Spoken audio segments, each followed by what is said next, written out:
When my daughter-in-law slapped me and demanded my house keys, I felt a strange mix of shock and disbelief.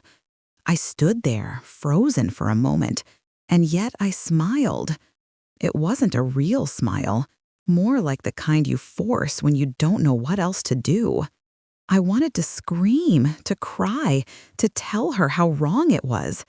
But instead, I just let her take the keys and walk away. I never thought it would come to this. I had spent years thinking our family was strong, filled with love and respect. And yet, in one quiet afternoon, everything I thought I knew about my family seemed to crumble. If you've ever felt betrayed by someone you trusted, maybe you can understand this. And before I continue, I want to ask you, have you ever watched someone you love take something from you, not because they had to, but because they wanted to? If you have, comment below. I'd love to hear your story, because it's a feeling that stays with you long after the moment passes. It started like any normal day. The sun was warm, the birds were singing, and I had no reason to expect anything unusual. I was in the kitchen, washing dishes, humming a little tune my mother used to sing. My son, David, had gone out to run errands, and I thought it would be just another quiet afternoon. Then I heard the door open, and there she was, my daughter-in-law, Emily. I had known her for 3 years, since she married David.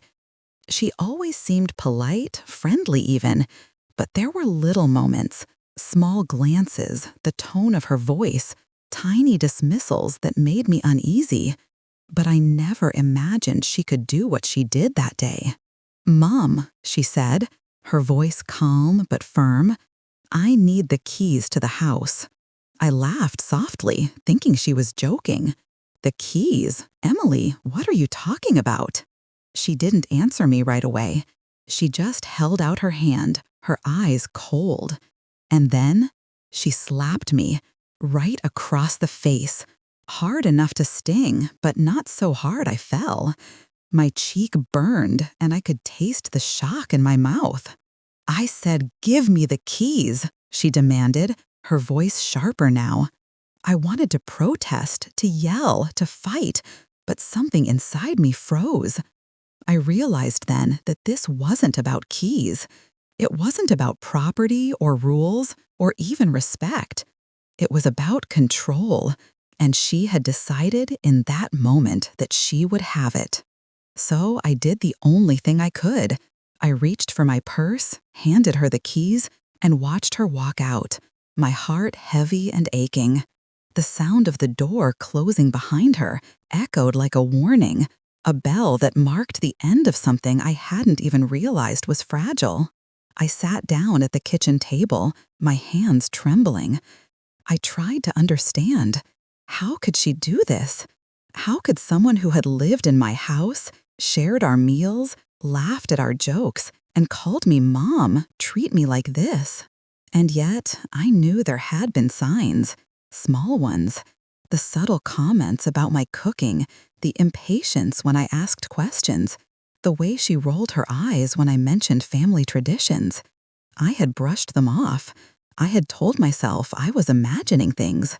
But now, faced with this act of bold, unapologetic aggression, I couldn't pretend anymore. I realized, painfully, that my son wasn't here to protect me. David, my sweet, caring boy, he would never see this coming. He trusted her. He believed in her. And I had to find a way to survive this, to navigate this new reality without shattering completely. If you're listening to this story, maybe you're wondering why I didn't call the police, why I didn't yell at her. But you see, this wasn't about rules or punishment. This was about family, about love, about the quiet hope that maybe, just maybe, she could still change, still see reason, still remember the bond we shared. I want to tell you, life has a way of testing you when you least expect it. Sometimes it's gentle, like a whisper in the night, nudging you to notice the little things. And sometimes it hits like a storm, sweeping away everything you thought was safe. That day, Emily's slap was my storm. And the keys were the first sign that nothing would ever be the same again. As I sat there, trying to make sense of the silence after the door closed, I realized I had a choice. I could let anger consume me. I could hold a grudge that would fester and rot inside me. Or I could try something harder. I could try to understand, to see the pain or fear that had driven her to this. Maybe in that moment, she wasn't just acting out of greed or malice. Maybe she was scared, desperate, or hiding a hurt of her own. And so I breathed deeply, let the tears fall quietly, and began to prepare myself for what was coming. Because this was only the beginning. After that day, I kept thinking about how our family had been before everything went wrong. I wanted to remember the good, the calm moments, the warmth that used to fill our home. It helps me make sense of how we reached this point. David, my son, has always been gentle. Ever since he was little, he had this quiet way of noticing things, caring without needing to be told. He used to sit beside me in the kitchen, stirring the soup, asking endless questions about the ingredients, pretending he was helping, but mostly just enjoying the smell and the warmth. Even as he grew older, that same attentiveness remained. He had a kind heart. That was one thing I could always count on. Emily came into our lives when David was in his mid-20s. She was bright and cheerful, always smiling, always polite. I remember the first time I met her. She walked into our house carrying a bouquet of flowers, her eyes shining with excitement. "Hi, Mrs. Miller," she said. "I'm Emily. I've heard so much about you."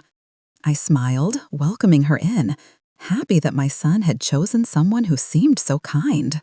At first, everything seemed perfect. She laughed at David's jokes, joined us for family dinners, and even learned some of my recipes. I thought she was fitting in, slowly becoming part of our home and our lives. We shared small moments, coffee on Sunday mornings, trips to the park, watching movies together.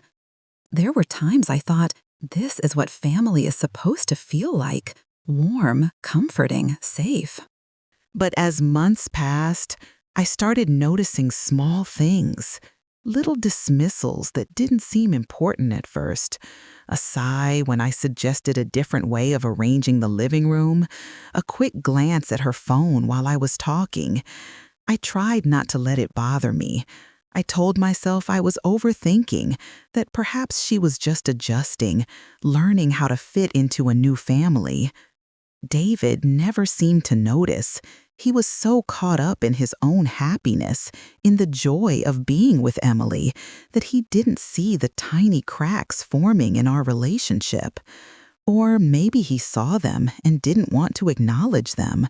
Sometimes love makes us blind.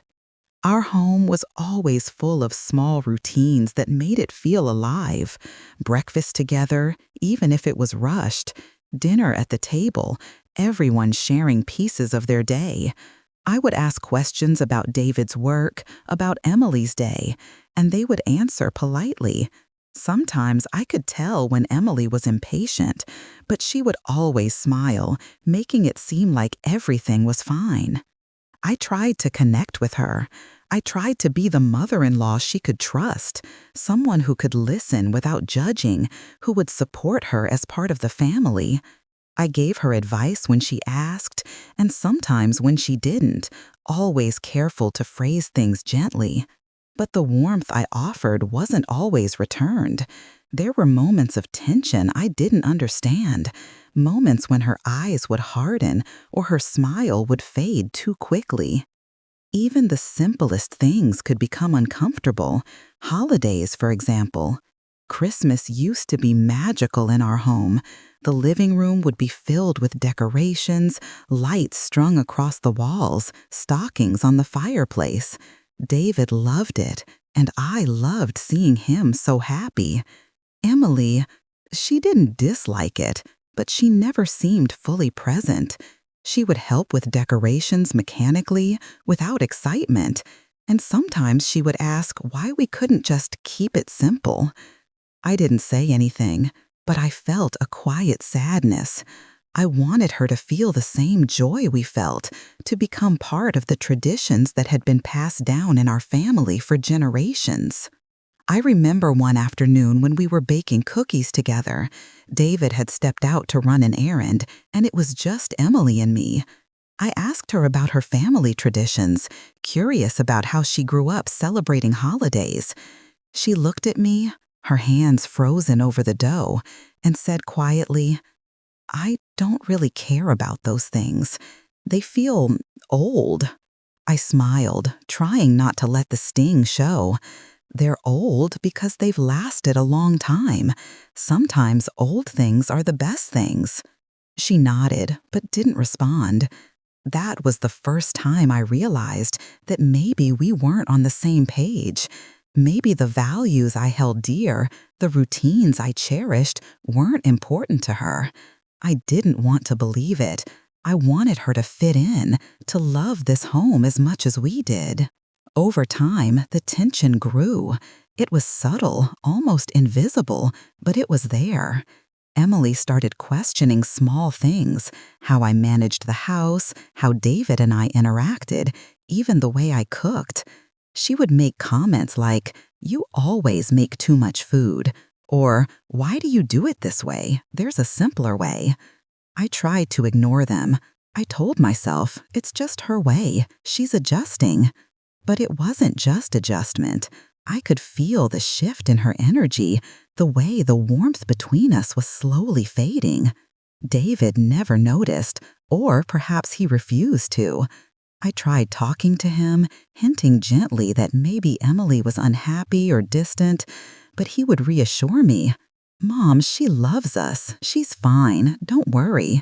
And so I kept worrying quietly, feeling the strain, but holding on to hope that this phase would pass.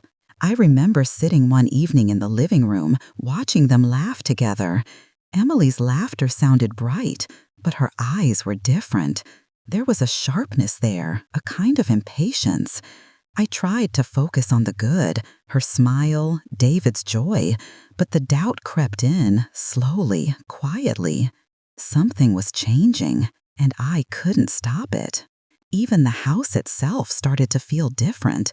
It wasn't just the people, it was the energy, the silence that followed certain words, the way conversations became clipped and careful. I felt like an outsider in my own home. I tried to hold on to normalcy, keeping routines, cooking favorite meals, asking David about his day, but it was no longer enough. The comfort I used to feel in this house was fading. And yet, I didn't know how to react. I didn't want conflict. I wanted peace. I wanted my family to be happy. But deep down, I feared that happiness was slipping away, replaced by something cold and unfamiliar. Little did I know, the day she slapped me and took the keys, that day would be the tipping point. It was the moment when all the small tensions, the subtle disagreements, the quiet doubts would explode into something undeniable. The reality I had been avoiding for so long would hit me all at once. Before that moment, though, I tried to remember everything that brought us together.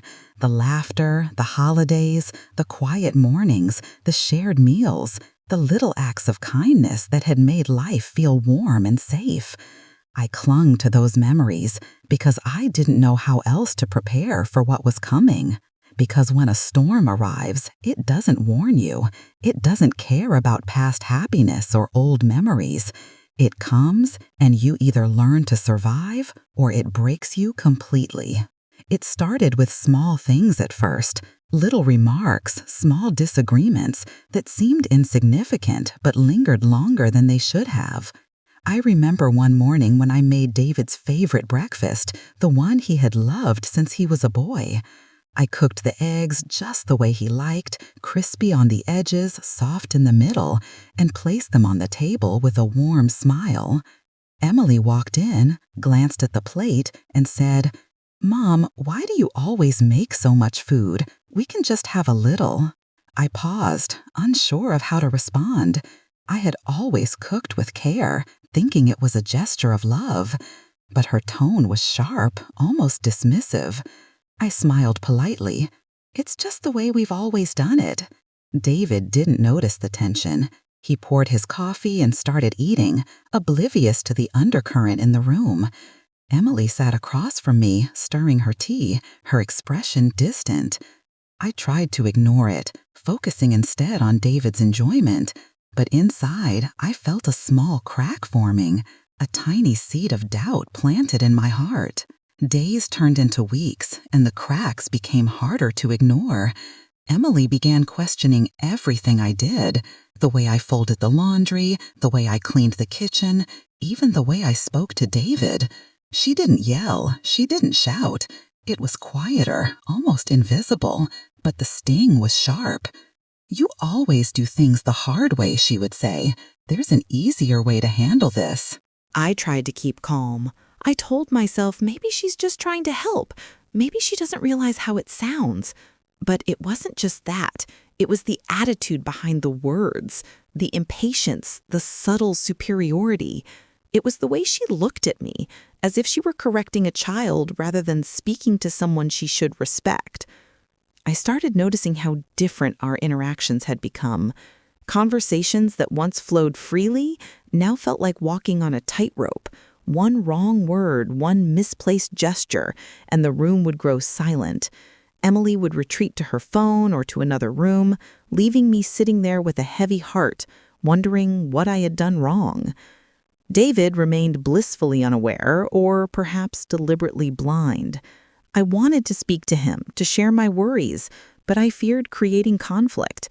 I feared that if I spoke up too strongly, it would drive a wedge between him and me, or worse, between him and Emily. So I remained quiet, swallowing my hurt and trying to hold the peace. One evening, I was cleaning the living room when Emily walked in carrying a stack of papers. "Mom, can you go upstairs? I need to organize some things," she said. "Of course," I replied gently. But as I went upstairs, I felt the coldness I had never experienced in our home before. It was subtle, like a shadow creeping over a familiar place.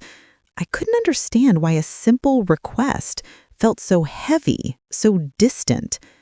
Then came the invitations to family events. Emily started making decisions without consulting anyone, telling David and me what we would do, where we would go. "We're going to my parents' house for Thanksgiving," she said one day, not as a suggestion, but as a decree. I hesitated, but David's family has always— "It's fine, Mom, we'll be there," she interrupted, her tone firm, leaving no room for discussion. I swallowed my words, my disappointment, my longing for our family traditions. David nodded silently, accepting her decision. I wanted to speak up, but I feared causing a fight, so I let it pass. The turning point in these small conflicts came subtly, like the quiet gathering of storm clouds. I began noticing her influence over David. He stopped calling me in the mornings, stopped asking about my day. Our conversations dwindled to polite exchanges, and the warmth that once filled our home was replaced with cautious smiles and fleeting laughter. One night, I was in the kitchen washing dishes when Emily came in with a cold look on her face. "Mom, you need to stop meddling in our plans. David and I can handle things ourselves." I froze, holding the sponge in my hands. I wasn't meddling, I was just asking. "You're always asking, always questioning. It's exhausting," she replied, her voice calm but sharp, each word cutting deeper than she probably realized. I nodded quietly, turning back to the sink, my hands trembling slightly. That was when I felt it, the realization that our home, our family, was shifting in a way I could not control.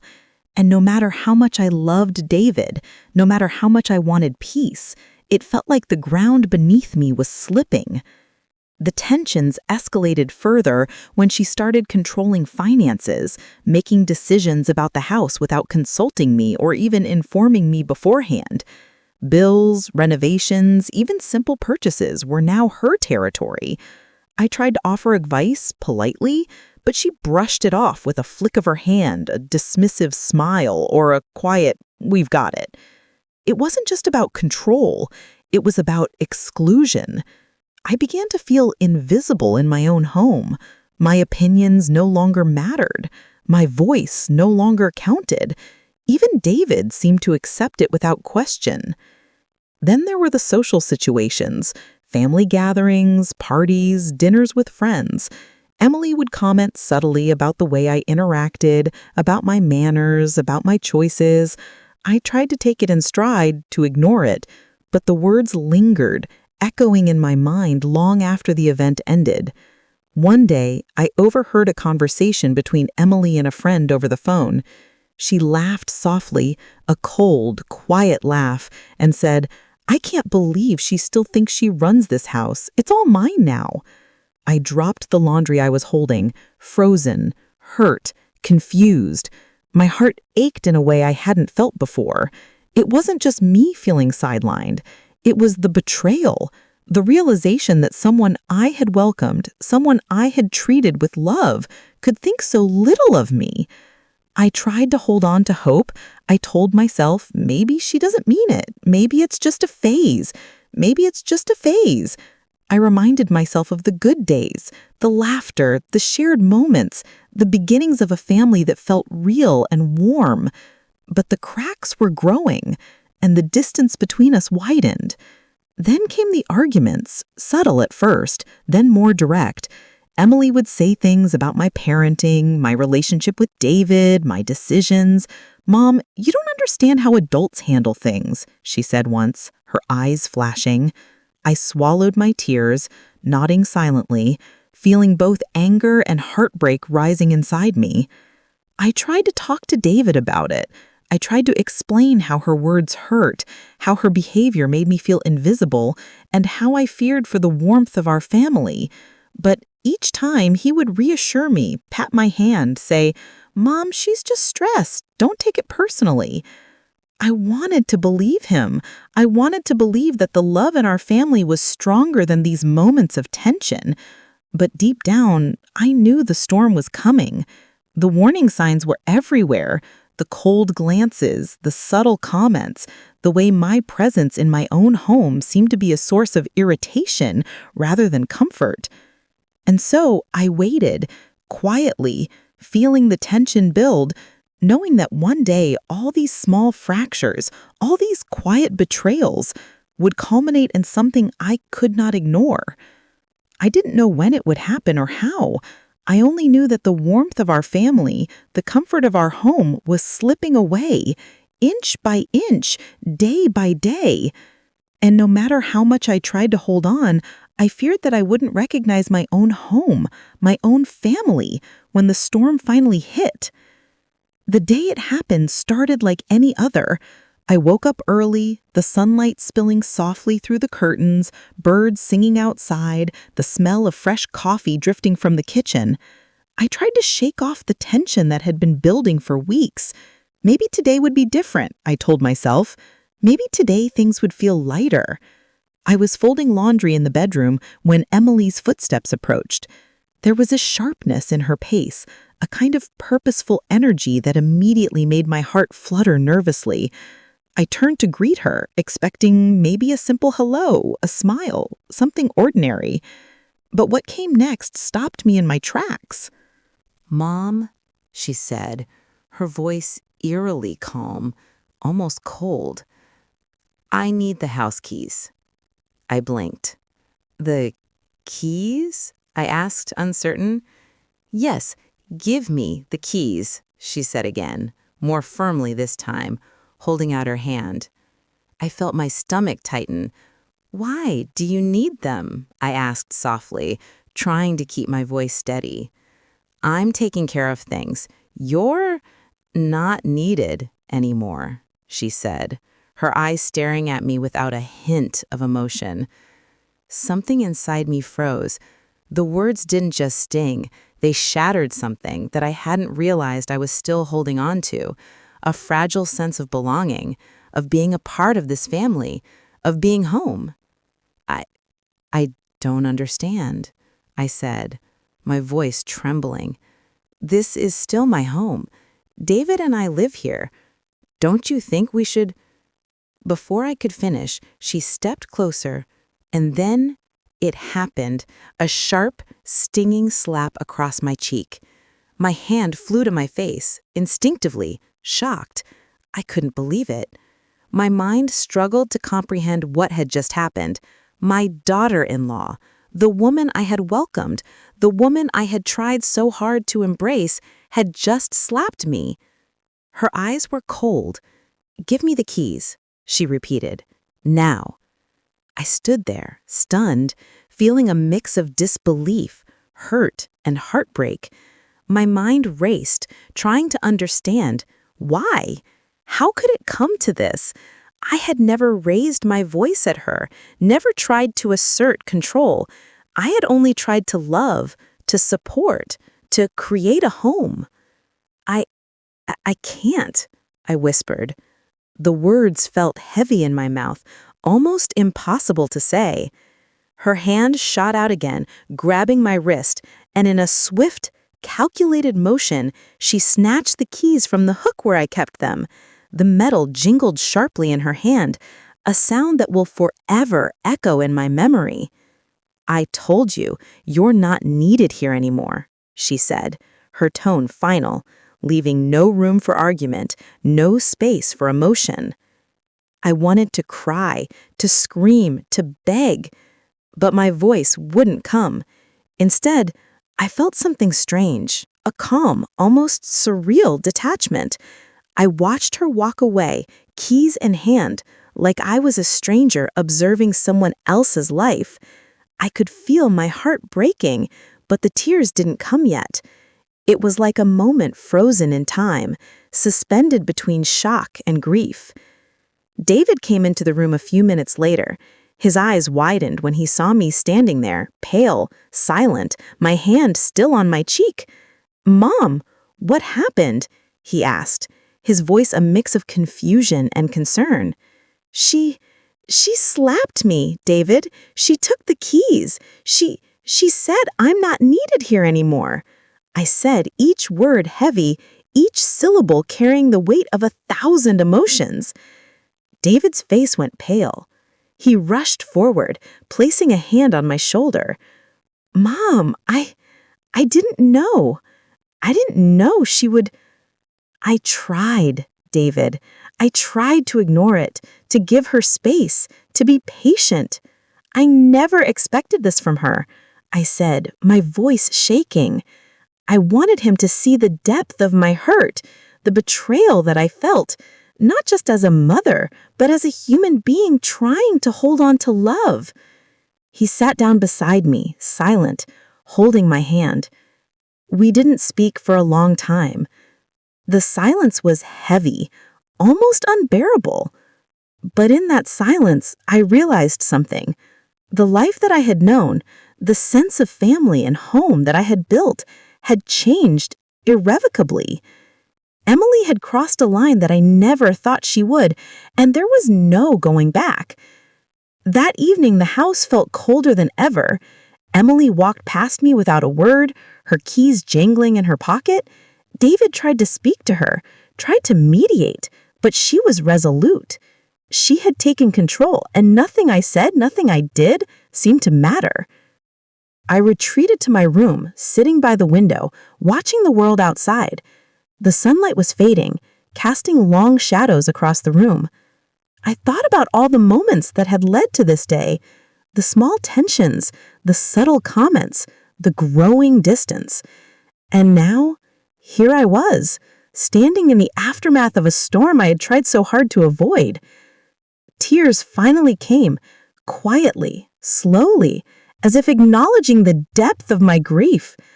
I cried for myself, for the family I thought I had, for the love that I had tried to give and protect. I cried for the innocence of trust, the warmth of home, the belief that love alone could hold a family together. But even in my tears, there was a strange clarity, I realized that this wasn't just about a slap or a set of keys. It was about control, about boundaries, about understanding the fragility of relationships. It was about recognizing that sometimes, no matter how much you love, no matter how much you try, you cannot change another person's heart. The days that followed were quiet, almost painfully so. Emily moved about the house with her authority unchallenged. David tried to remain neutral, caught between the two of us, but I could see the tension in his eyes, the guilt that weighed on him. And I tried to hold on to my dignity, my sense of self, my quiet strength, even as my heart ached with betrayal.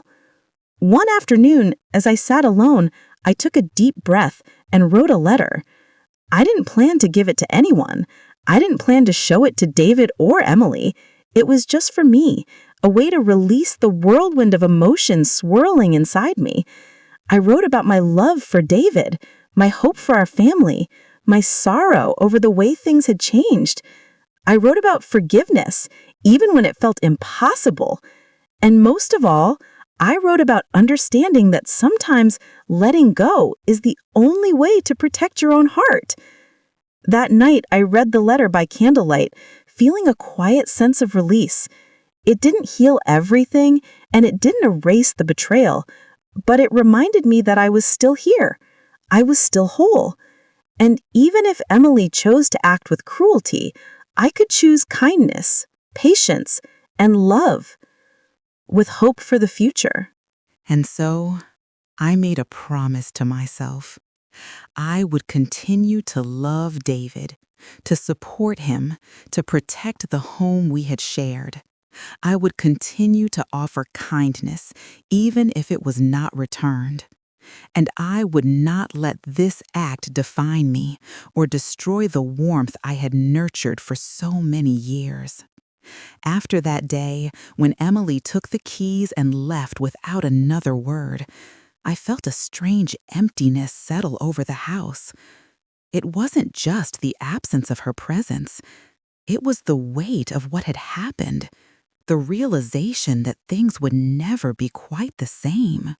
At first, I tried to avoid thinking about it, kept myself busy with chores, gardening, and cooking.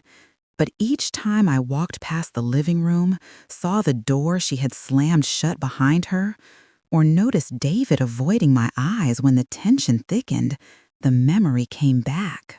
I wanted to talk to David about it, but he was cautious, almost as if he were afraid that his words might worsen the situation.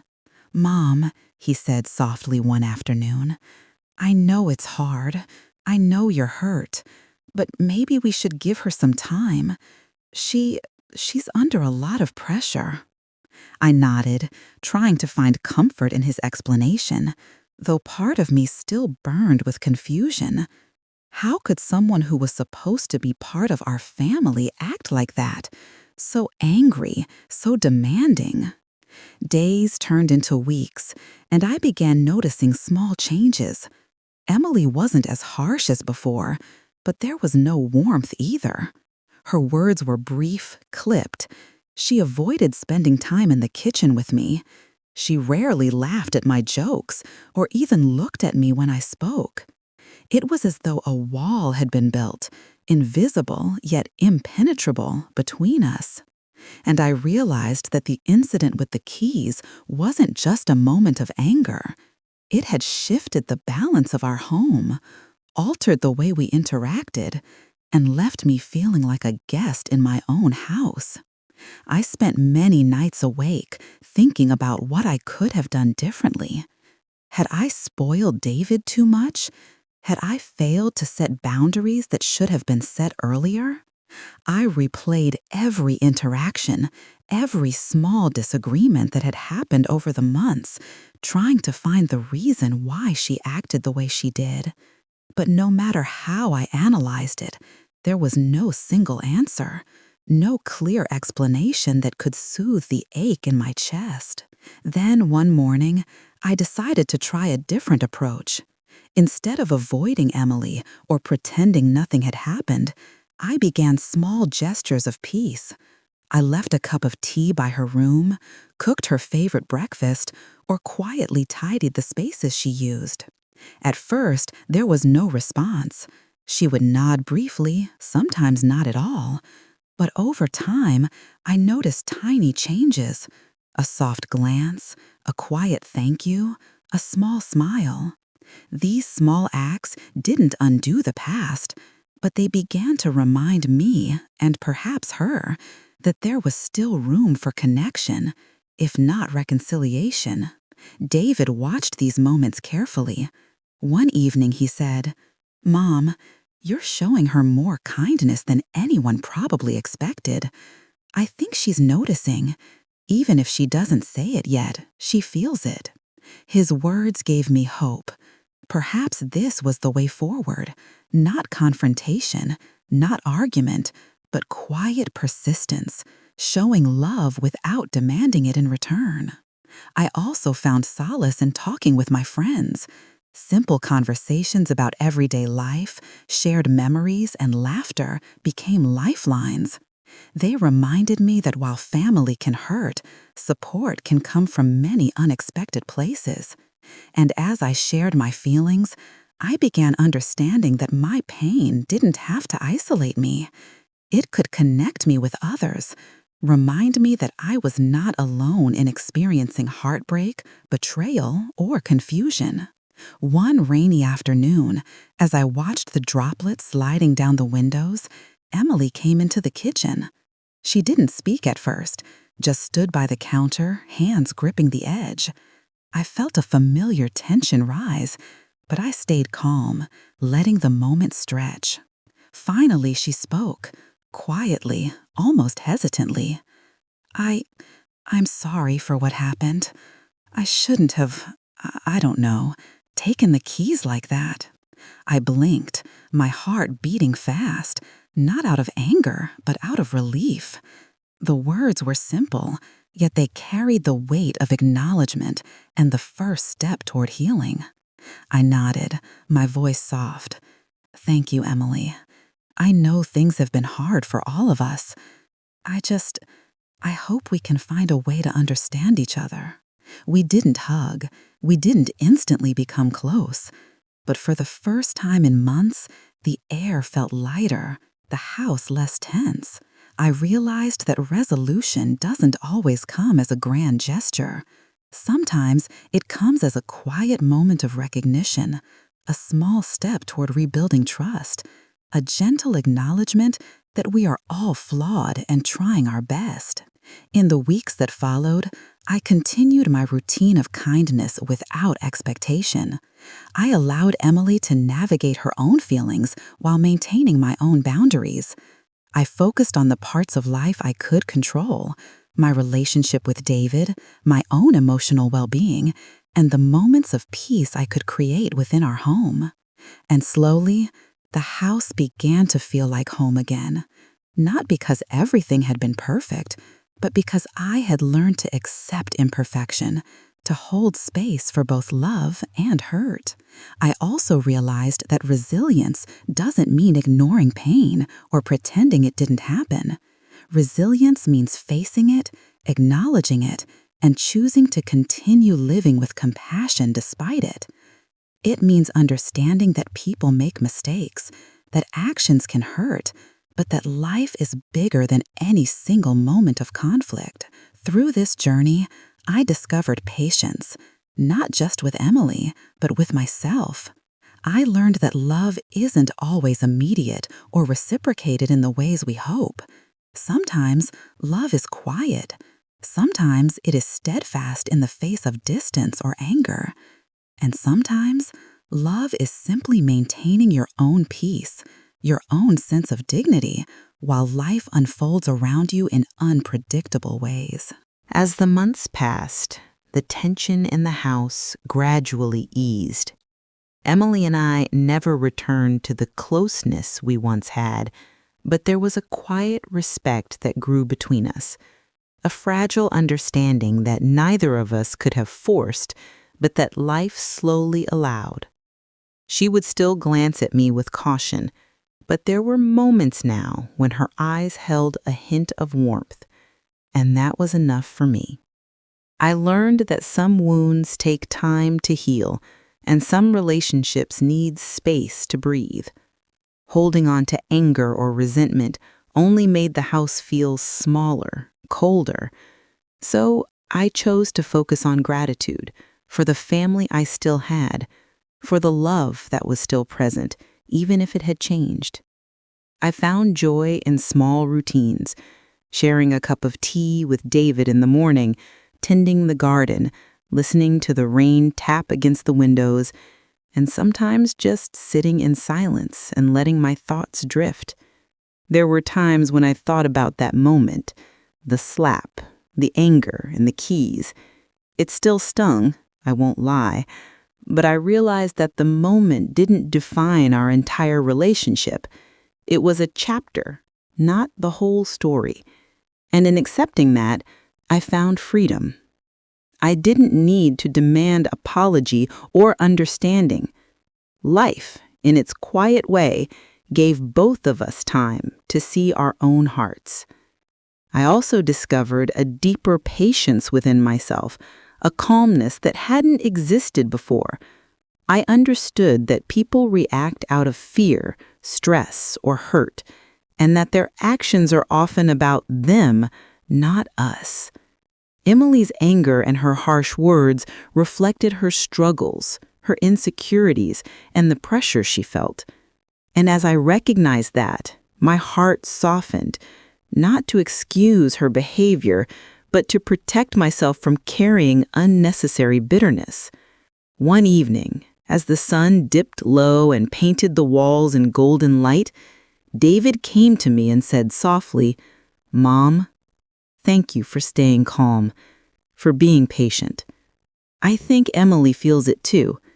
Things will get better, slowly, I promise." I smiled, not because everything was perfect, but because we had made it through the storm without losing ourselves. Looking back, I realized that life's toughest moments often teach the deepest lessons. I learned that love is sometimes silent, sometimes unreciprocated, and sometimes misunderstood. But love is also resilient. It survives the anger, the betrayal, and the misunderstandings if we allow it to. And in that resilience, we find our own strength, our own peace. I don't know what the future holds. Maybe Emily and I will grow closer one day, or maybe we will remain distant yet respectful. What I do know is that I have learned to let go of fear, to release resentment, and to nurture the calm within myself. I've learned that even when people hurt us, even when they take what we cherish, life still offers moments of healing, moments of connection, and moments of hope. And so, I continue my days quietly, with care and patience, cherishing the little moments, the laughter that peeks through, the brief glance of acknowledgement, the warmth of a shared meal. I've come to understand that family is not just the people who live under your roof, but also the love and respect that endure, even when challenged. In the end, I am reminded that every conflict, every harsh word, every moment of pain is an opportunity to grow, not just in patience, but in understanding, in empathy, and in the quiet courage to keep loving even when it is difficult. Life doesn't promise perfection, but it does offer chances to heal, to forgive, and to hope. And for me, that hope is enough to keep moving forward, one calm, heartfelt day at a time.